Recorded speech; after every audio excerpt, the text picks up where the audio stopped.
Paul Ezra Rhodes is going to be executed by the state of Idaho. Now, you may or may not know that the United Methodist Church has a position in opposition to the death penalty. It is found in the Social Principles, which actually, if you want to look that up later, is there in the pews. It's paragraph 164G. It's a very clear statement in opposition. The Social Principles of the United Methodist Church are not binding. You can be a United Methodist, certainly, and disagree with any one of them. But it is the position of the church. And Dawn Phipps finds this week the subject of the death penalty very close to her heart. She brings the Now Testament. Dear Dawn and company, I got your letter last night and you hugged my heart. You have no idea how much your letter meant to me. I thought a lot about when my time comes to die, if I'd die alone, because my family just lives too far away. But you, my friend, if and when it happens, I think seeing your face with all that will be happening at the time, to be able to see you, my friend, would be a shining light in the darkest of hours. Yes, you made my day big time. That was an excerpt from a letter I received from Jerry, an inmate on Idaho's death row. I used to be pro-death penalty until 1996.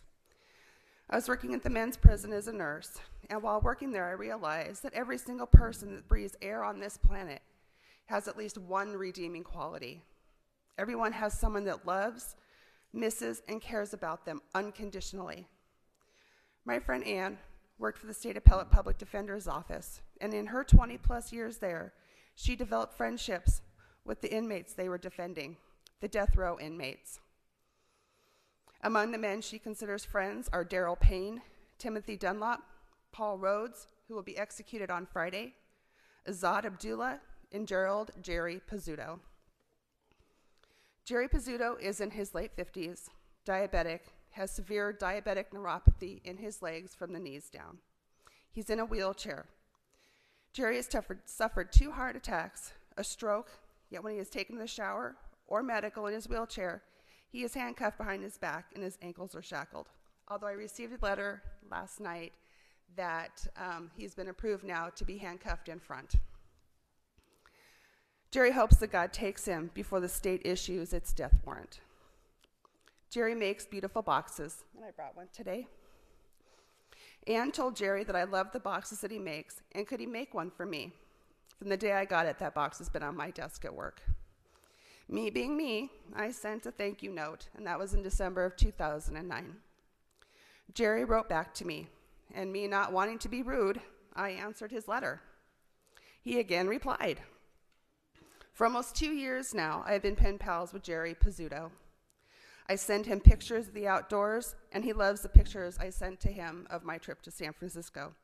He says it makes his heart happy. Jerry has never asked me for a single thing. He supports himself selling his boxes and would never ask a woman to financially support him because he considers it disrespectful.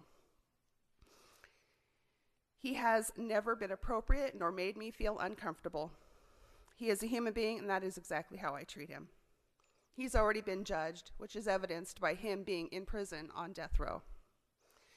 Jerry calls maybe once a month and has never called collect. He buys phone time and pays for the calls himself.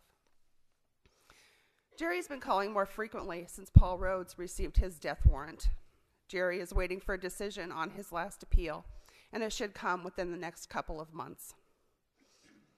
Jerry will probably be the next one to be executed in Idaho. Make no mistake, I do not condone his crimes. There are consequences for committing crimes, but I also do not think that executions are the answer. Offenders are allowed 2 witnesses to be present at their execution. Jerry has asked me and Ann to be his witnesses. Do I want to? Heck no, and absolutely not. Will I because it is his last request of me? Yes. Having someone I consider a friend whose time is short brings the death penalty very close to my heart. The offenders on death row are human beings.